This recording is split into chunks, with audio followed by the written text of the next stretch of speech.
live from, where are we? Dana Point Harbor, right over there. It's, yes, the magical sleigh ride. I'm riding, I'll park the bike over there and talk a little bit. It was a nice morning, so go out for a little ride. What do I have today? Eternal rest grant them, O Lord, and let perpetual light shine upon them. May they rest in peace. Michael Madsen passed away.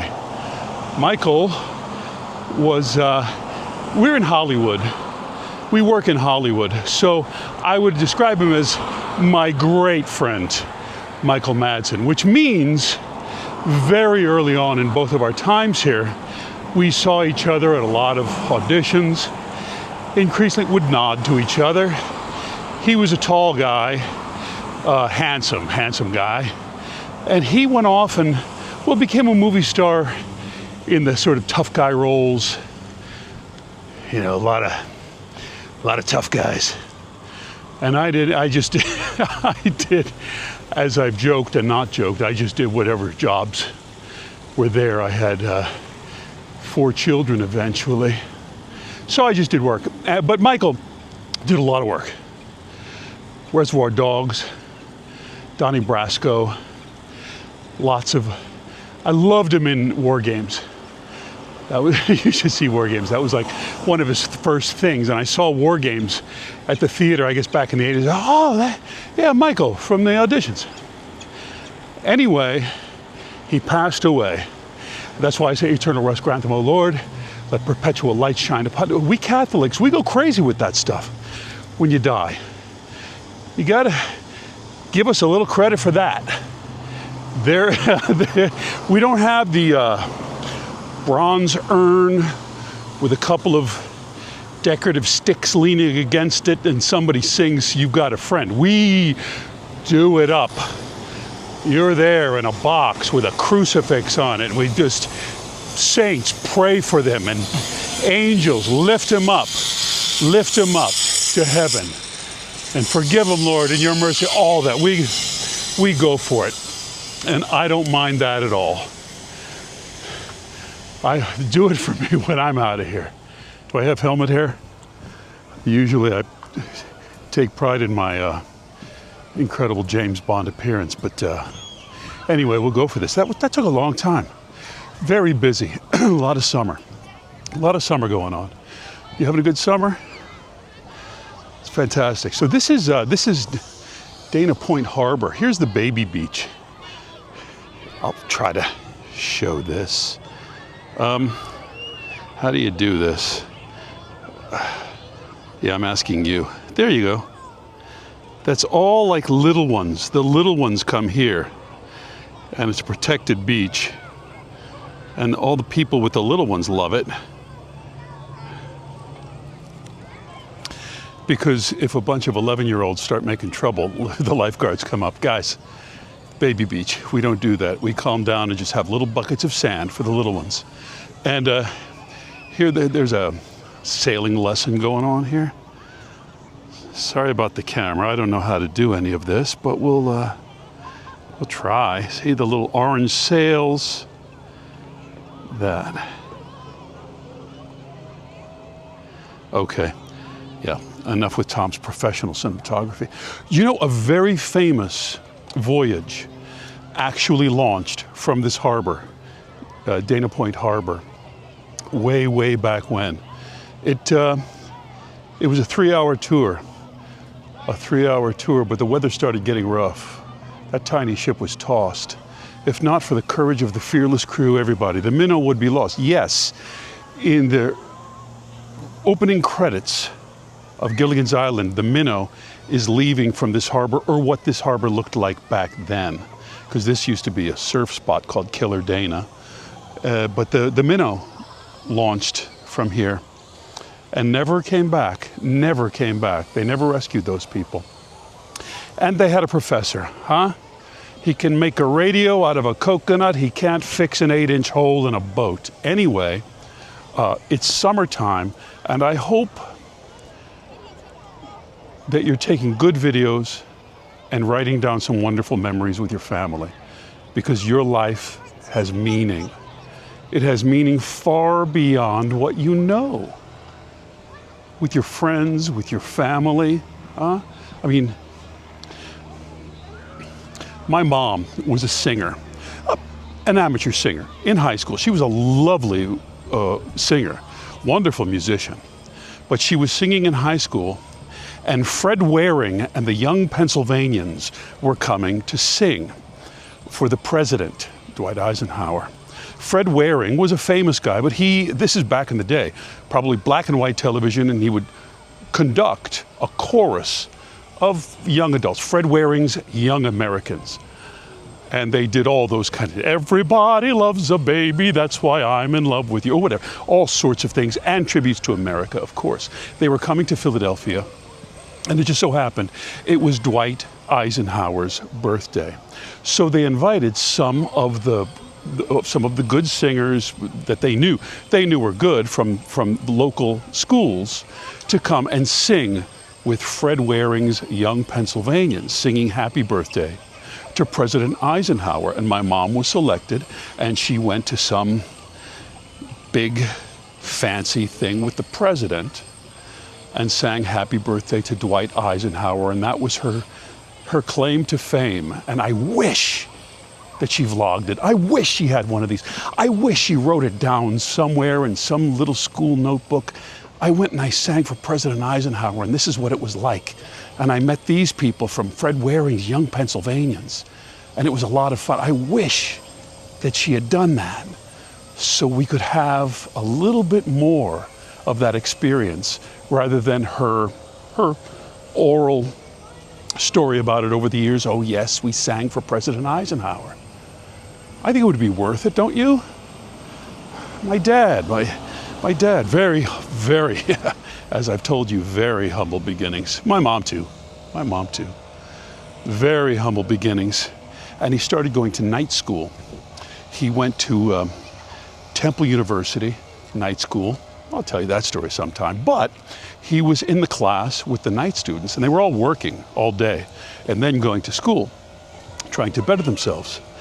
And a couple of students in a row answered the professor's question wrong or something, and the professor just laid the whole class out. You night students, you don't know what you're talking about. I'm wasting my time coming down here and blah, blah, blah. And my dad stood up. And he said, Professor, I don't think that's fair at all. A lot of the people in this class are waking up 4:30, 5 in the morning, working all day, doing their best to study to better themselves. And to paint them with so broad a brush, all of us, I think is unfair. That 4 seconds of silence in the room. Professor says, what is your name? He says, Wilson, Thomas Wilson. And like all those stories, he thinks he's going to get expelled. He thinks, I've just wrecked my life. And I wish he had a camera. I wish he was walking back to the train station saying, I think I just wrecked everything. I think maybe everything's over and I'll just go back working as a secretary. But of course, as happens in these things, guys know, you just get respect. The guy respected him, asked him to do things. You know, it worked for the class, it worked for him, but I wish that he'd written it down. I think that's why I'm doing this. Just writing it down. I'm just writing it down. Look at this. It's this is the spirit of Dana Point. I'm going to guess with this because you maritime people will certainly correct me. This is a 2-masted schooner. Let's just go with that. Well, it's a 2-masted schooner. It's modeled after the Pilgrim, the ship, the sailing ship that Richard Dana, I've talked to you about Richard Dana before, Richard Dana sailed here, a trade ship. Look at the sizes of these things. They're so small. And as I've told you, that they couldn't get down here to the beach with these ships. So the men would go up on those cliffs and throw the leather, throw the steer hides off the cliff and land down here where they would collect them on the beach and take them to the ship. And Richard Dana talked about being lowered with a rope because some of the steer hides would get stuck in the trees and the growth up there. Anyway, that's that. He wrote it down. How about that? He wrote it down in a book called 2 Years Before the Mast. I've told you about that before. If you haven't read it, it's a fascinating history of coastal California in the 1830s. Anyway, my point, your life has value. So start taking care of those videos. You know what I mean? Start just not having them on your phone and say, oh, that's his. Look at maybe you have a mainframe at home or a laptop. Get a hard drive. Start saving those things. Start putting dates on them or something because it's worthwhile. And if you have stories from your past, I don't care what you did. They're worth remembering, and they're treasures to your family. So get a little notebook and just every once in a while write them down. Write down your stories. It's worth it. That time that you went to New York City when you were 23 years old and tried something. Yeah, Tom, but nothing happened. No. You were alive then, and it's a beautiful thing. A great story from your miraculous life. Here, they bring the kids. See this class? They're doing a class with kids. And they take them. This is clearly not a ship, but this is all the rigging and stuff. And this is where they teach you to shiver down the yard arm, Midge. Put the scabble basket up on the crepe yard. Fina, I don't. Put the scrabble basket on the, what did I say, on the fiend yard? Feeny? On the, I don't know. But this is where they teach them how to do that, to take the forepole off the jib, squid. A squid wouldn't do that because it has two, but whatever. You get my point. That's where they do this. But anyway, hey, write down your stories. Put them in a book. Get a little bit, don't get a cheapo thing if you can. If you can't, it works. I've done many, boy, have I filled those spiral notebooks. But if you can, put it in something that will last. One of those, a little hardback thing, a little, I use one, I think it's $20, maybe $25, but not much because it's gonna last for 100 years. That's why. As a gift to the kids, right? Buy something. I'll put the name, I don't even know what the name of it is. I'll put the name of it. I don't know how to link things. I don't know how to put the thing on it. Oh, go to the link, and if you buy it through, no, don't buy it through me. It's not a commercial. I have no idea. I don't do any of that stuff. I'm just saying I use it and think it's good. Did I put it up there? Yeah, okay, good. And a pen. Try this. Not to be fancy, but try writing it with a fountain pen, only because when you lay the ink down, I saw an interview with the poet Allen Ginsberg many years ago, and they said, Allen Ginsberg, what would you say to writers who are writing? What kind of advice would you give? The first piece of advice, he said, I would say write with a fountain pen. Because a lot of pens, the ballpoint pens, the felt tip pen, I love flare pens. A lot of those pens have too much acid in the ink in order to flow. All of that flow comes from chemicals in the ink. A fountain pen just has ink, and it lays it on the page. That's why the Declaration of Independence, long may it wave, still looks that way, because it's just ink on the page. So if you want to, that would be my suggestion for something that'll last. To your great-great-grandchildren, just saying that you're here, and it's worth it to be here. Your life has incredible value. And just imagine if you recognize that on the page. You don't have to say it, but by telling your stories, you're saying that I think it has value being here right now. And not anybody has to read it. Nobody has to read it at all. But for that kid 50 years from now who's interested in it, if you'd like to know, I'll tell you a couple stories. So a notebook, a pen, I'll put a pen that I use right there, not a commercial, probably 20 bucks, I guess, for the pen. You can have cheaper ones. You could get a fountain pen for, I don't know, $7 or something.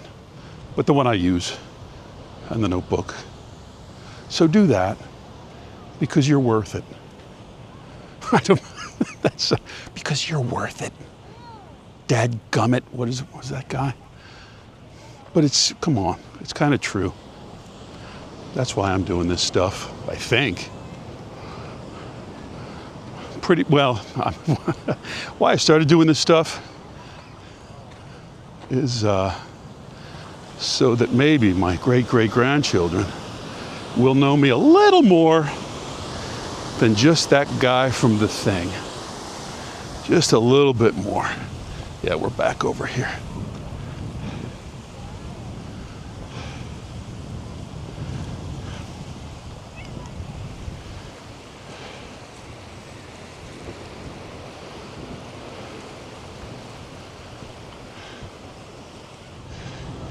So,